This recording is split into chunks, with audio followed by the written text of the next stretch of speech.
আজকে আমরা city centre সামনে এখানে সমবেত হয়েছি কিউআইএফ টিএসইউর ডাকে এবং এখানে যৌথভাবে এসএফআই এবং ডিওয়াইএফআই তারাও আমাদের সাথে সামিল হয়েছেন। রাজ্যের 4টি বাম ছাত্র যুব সংগঠন মিলিতভাবে আমাদের ভাই এঞ্জেল চাকমার মৃত্যুতে আমরা অত্যন্ত শোকাহত, আমরা গভীরভাবে বেদনাহত। এঞ্জেল চাকমার মৃত্যু শুধুমাত্র একজন যুবকের মৃত্যু নয়, এই মৃত্যু মানবতার মৃত্যু। এই মৃত্যু বর্তমান ভারতবর্ষে জাতি ধর্মের নামে বিভাজনের চূড়ান্ত কুফল, তারই প্রতিফলন আমরা দেখতে পেয়েছি। আপনারা ইতিমধ্যে জেনেছেন গত 9 ডিসেম্বর আমাদের ত্রিপুরার এক সম্ভাবনাময় ছেলে ছাত্র, তারা দু ভাই দেরাদুনে পড়তে গিয়েছিলেন এবং সেখানে একটি বাজারে যাওয়ার সময় বাজার করে যখন বাড়িতে ফিরবেন তখনই সেখানে প্রায় 5-6 জন দুষ্কৃতী, আমরা এও খবর পেয়েছি তারা উগ্র হিন্দুত্ববাদী দুষ্কৃতী, সেখানে তাদেরকে অতর্কিতে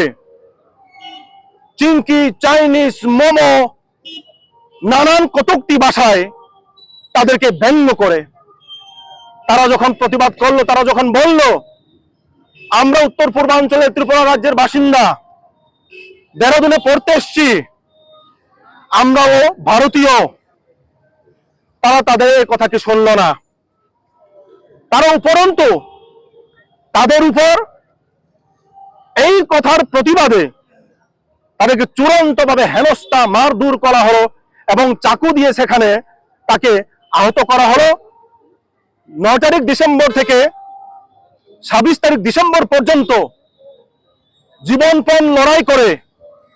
হাসপাতালের বেডে 26 তারিখে শেষ নিঃশ্বাস ত্যাগ করেন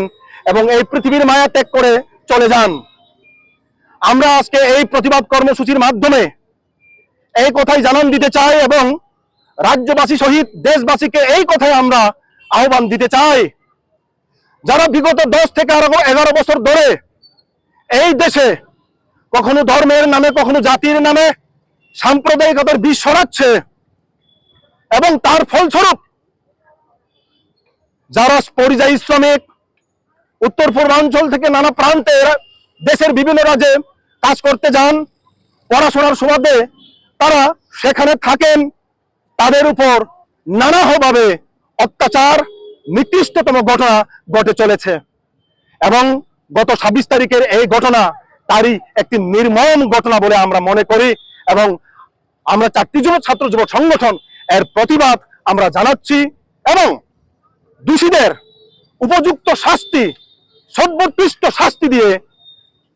একটা দৃষ্টান্তমূলক শাস্তি দিয়ে দেশবাসীকে তারা একটা আহ্বান দিক, ভবিষ্যতে আর কোন ছাত্র ছাত্রী, পরিযায়ী শ্রমিক, কোন ভাই, কোন মায়ের কোল যাতে খালি হতে না হয়, এই আহ্বান আমরা রাখছি। ভারতবর্ষকে পুরা বিশ্বে যেভাবে চিনি, যে ভারতবর্ষ ঐক্যের জন্য পুরা পৃথিবীতে পরিচিত, এখানে এমন একটা বিরাট ভারতবর্ষ যেখানে বিভিন্ন জাতি, ধর্ম, ভাষা, বর্ণ মিলেমিশে একটা রাষ্ট্র, যে রাষ্ট্র সবাই সমান অধিকার নিয়ে বাঁচে। কিন্তু আমরা দেখেছি বিগত 2014 পর যে শাসন করছে আমাদের ভারতবর্ষে, প্রতিষ্ঠিত হওয়ার পর বর্তমানে যে শাসক গোষ্ঠী, কখনো জাতির নামে, কখনো ধর্মের নামে, কখনো ভাষার নামে পুরো ভারতবর্ষে কোনো না কোনো রাজ্যে, কোনো না কোনো প্রান্তে একজন না একজন আঘাত হানছে। তারই একটা জ্বলন্ত উদাহরণ হিসাবে আজকে আমাদের ভাই এঞ্জেল চাকমার, যে দেরাদুনে তিনি পড়াশোনা করেন, তার হত্যা বা তার মৃত্যুর একটা সুখহত ঘটনা আমাদের সামনে চলে এসেছে। শুধু অ্যাঞ্জেল চাকমা নয়, এরকম অনেক এরকম ছোটখাটো ঘটনা পুরো ভারতবর্ষে এখন ঘটে যাচ্ছে, যে বর্তমান সরকার যেটা রয়েছে দেশে কিভাবে হিংসা ছড়াচ্ছে ধর্মের, জাতির, ভাষা, বর্ণের ভিত্তিতে, তারই একটা উদাহরণ আমরা দেখতে পেলাম। তো আমরা আজকে টিওয়াইএফ এবং টিএসইউ আমরা এটাই দাবি করব যে আজকে ভারতবর্ষে যে ধর্মের বিষ ছড়াচ্ছেন, বিশেষ করে এই সরকার, তার দ্রুত এটা বন্ধ করা হোক। যদি না হয় এই দেখা দেখিতে এই যে বিষ ছড়ানো সেটা আরো রূপ আকার ধারণ করবে এবং ভবিষ্যতে গিয়ে এটার কিন্তু আরো কুফল হতে পারে। পুরো ভারতবর্ষের ইতিহাস, ভৌগোলিক, আমরা যারা ত্রিপুরা রাজ্যে রয়েছে বা নর্থ ইস্ট রয়েছে, আমরা খুব ভালোভাবে জানি কোথায় কি রয়েছে। তো আমার এই মিছিল থেকে বা আজকের এই প্রতিবাদ থেকে এটাও আমাদের আবেদন থাকবে, ভারতের শিক্ষা ব্যবস্থা এমন একটা শিক্ষা ব্যবস্থা বা কাঠামো হওয়া প্রয়োজন যাতে পুরো করে, ভারত যেহেতু বিশাল একটা দেশ, ক্লাস 1 থেকে শুরু করে প্রাথমিক স্তর অবধি ভারতের ভৌগোলিক বিষয়গুলোতে, যেটা জিওগ্রাফি সাবজেক্ট বলে, ভারতের মানচিত্র বিষয়, এই বিষয়টাকে অন্তত গুরুত্ব সহকারে যাতে পড়ানো হোক, যাতে করে মেনল্যান্ডে যারা রয়েছেন তারা অন্তত নর্থ ইস্ট সম্পর্কে, ভারতবর্ষের ছোট ছোট রাজ্য, রাজধানী সম্পর্কে তারা অন্তত জানতে পারো, যে আপনি কোথায় থেকে, ত্রিপুরা থেকে বললে যাতে তারা, হ্যাঁ আপনি চাইনিজ মোমো চেহারার দিকে যাতে বিচার না করা হোক। ভারতের শিক্ষা ব্যবস্থা এমন একটা শিক্ষা ব্যবস্থা হওয়া উচিত কেন্দ্রীয় সরকারের, যে শিক্ষা ব্যবস্থার মাধ্যমে পুরো দেশ, ভারতবর্ষের এত বিশাল একটা দেশের প্রত্যেকটা অংশের মানচিত্র, তার ভাষা, জাতির ঐক্য সম্পর্কে জানবে, এরকম একটা শিক্ষা ব্যবস্থা হওয়ার প্রয়োজন। কিন্তু বর্তমানে শাসন গোষ্ঠী আমরা দেখলাম শিক্ষা ব্যবস্থাতেও আজকে আঘাত হানছে, যে মানচিত্র আজকে তুলে দিচ্ছে, সেখানে আরএসএস এর আইডিওলজিতে বিজ্ঞানের যে ধারাগুলি রয়েছে, পাঠ্যপুস্তক আজকে পরিবর্তন করে দিচ্ছে। যে সরকার এইভাবে আজকে পুরো ভারতবর্ষটাকে কিভাবে হিংসায় পরিণত করে দিচ্ছে, তারই উদাহরণ হিসেবে আমাদের ভাই অ্যাঞ্জেল চাকমার মৃত্যু বা আত্মহত্যা বলে, মার্ডার আমরা বলতে পারি।